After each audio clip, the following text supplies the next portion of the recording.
Illinois, and then I'm going to Kentucky, drop this stuff off, and then next job. So trying to get as much as I can done. Sun's rising. Trying to get as much as I can done for the next 3 weeks, because then it's time for spring break with my son, and trying to make sure we can go and do these dirt bike things and pay off all of our debts. So far it's going great, man.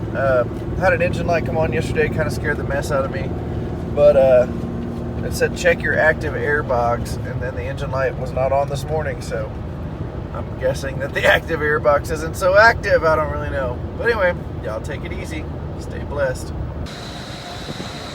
This is it. We're taking this garbage truck hydraulic thing over to New York, Adams, New York. We're going to be right there at 13'6" maximum height. Pays $2,200. It's about 700 miles. So I'll get back with y'all once I get it all wired down and all that. See what happens. Y'all take it easy. All right, let's see if I can do this video while I'm driving here. I'm going slow rolling through Kentucky. Got my handy dandy adventure cat right here next to me. I picked up a garbage truck dump unit that sits on top of a chassis. Pretty awesome so far, pretty good. Weighs 18,000 pounds, so it's a little rough of a ride. Didn't expect it to be that much. I told my dispatcher to kind of tone it down a little bit, but too good of a rate to pass up. So heading up through Kentucky, and I'm taking it up to Adams, New York. It's a beautiful day in Kentucky right now. It is 61 degrees Fahrenheit. There's still a little bit of snow on the ground. It's cool, but it's warm. It's cool outside in the shade, but it's warm in the sun. It's just absolutely incredible. If there's ever a state that I'm going to move to, probably be Kentucky. I have been floored from everything north of Lexington. I mean, it is just immaculate views, beautiful rolling hills. I mean, the houses here are great. Land is plentiful. Plenty of stuff to keep you busy. It is just, it's pretty. It's pretty. Coming up on Covington right now. Man, what a day it is. So, just I think tonight I'm going to go into a little bit of some of the things that I need to get for the business, in addition to the new insurance, which I'm waiting on a loss report for. I did went ahead and get my fuel card through RTS. Thank you, Jason. Also, I'm probably going to go into a little bit of a life lesson. I had an old basketball coach of mine. I played a lot of basketball, man. I still love it. Just two of my favorite sounds in the world are that chain net and a ball bouncing on an empty gym floor. And I'd still play, you know, if I had a place to play. It's hard to find once in a while when you're out here. But man, it's impeccable. So I'm going to go into a little bit of life lessons that he taught me, and kind of give him a shout out. Coach Larry Gatewood, man, you have, I know you've changed many a kid's lives and done some things for them, made them realize some things later in life that they never would have known if it wasn't for sports and that coaching that you did for me.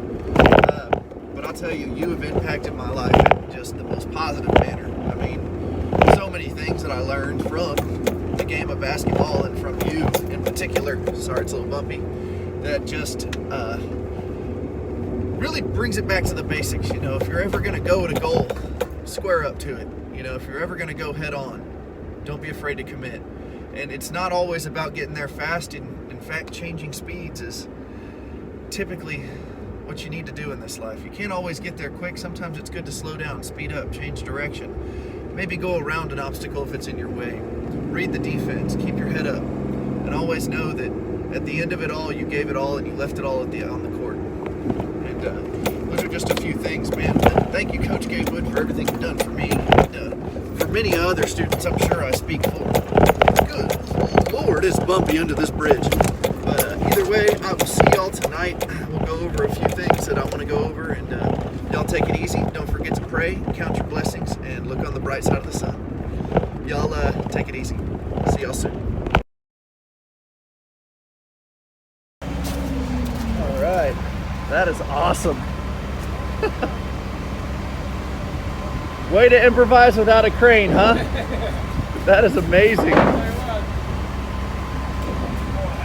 Hey man, when there's a will, there's a way. That's awesome. All right, Adventure Cat, check it out. These guys did not have a crane, and I surprised them with my delivery. They were saying that they weren't ready for it for a week. Pretty interesting, actually, when you think about it, because I was all over, I mean, they were all over me about trying to get this here. But yeah, so they pulled it off my trailer and they're backing on the chassis for the garbage truck underneath it. Super cool. Coming into Massachusetts, Miss Navigator's catching some sun. This is the Boston Turnpike. Yay, tolls. Golly, tollways are like the worst thing. But this view, woohoo! Look at all this beauty right here. Look at this beautiful world. Oh my goodness gracious. Wow. Wow.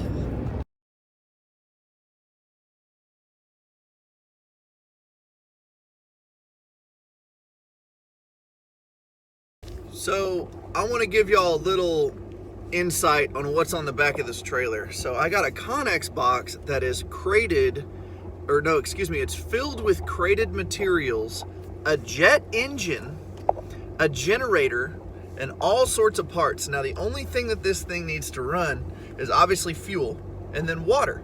Now what this guy told me is that this particular piece of freight could power an entire town. And I mean, an entire town. You got a population of 30,000 and you can turn on every single light in everybody's house. That's what this guy claims. He got to talking to me about that, and I used to work for a company called Teichmann. And they had, so you have energy, right, in this Connex box. You know, it's probably $2 million worth of shit, but I mean, $2 million for 30,000 people, no problem. It functions on its own. It's a standalone electricity generator. And I worked for a company called Teichmann. Now, Teichmann had these things that would literally use the air around you, and also any other kind of water that you poured into it, muddy, salty, anything, acidic, whatever. It would use that and it would create fresh drinking water. Now my question is, if we have these technologies available, why are there still people in this world without lights and without fresh drinking water? That's two corporations that I've ran into in my lifetime. We have the technology. Why are people still thirsty? Why do people not have heat? It's crazy. All right, so, hello, sit. I'm in New York. DOT is out in force today. So I'm gonna go ahead and get a truck wash. I'm sitting in line for it right now. The idea, this little thing on the back of my truck that I told y'all about, is a generator. It's going to Yuma, Arizona.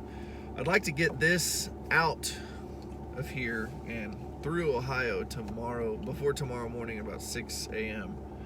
So I'm stopping to get a truck wash right now, so they really have no reason to pull me over or whatever. It looks nice and clean and pretty, and they stay off my case, you know? That being said, this is a great opportunity to just go ahead and finish up the video.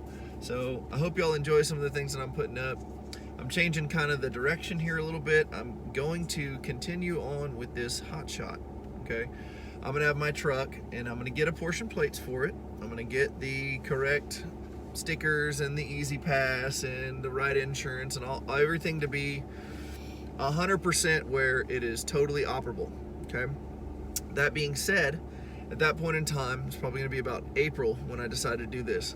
I'm going to rent this particular truck out to an individual, okay? In doing that, they're gonna need to bring, obviously they're Class A, they're going to need to rent their own trailer or bring their own trailer, and they're going to need to provide insurance for the vehicle and the load and the trailer as well.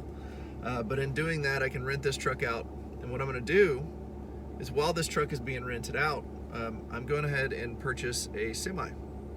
My testing date for air brakes is sometime in April, early April. So I'm going to go ahead and knock that down, and I'm going to go ahead and try to purchase a semi. While I'm running around in the semi, if I can rent this thing, great. If I can't, I'm gonna get it looking nice and pretty. It's gonna be dual fuel tanked and toolboxed and flatbed added and all the good stuff, you know, all the necessities.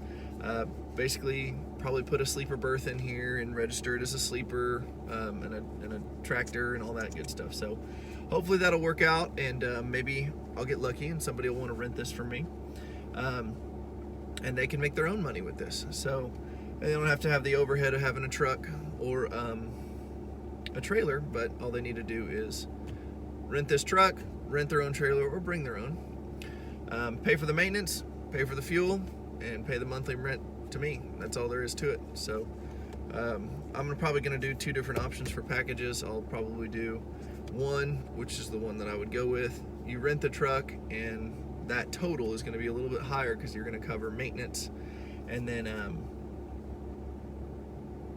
probably maintenance and fuel, or maybe just maintenance.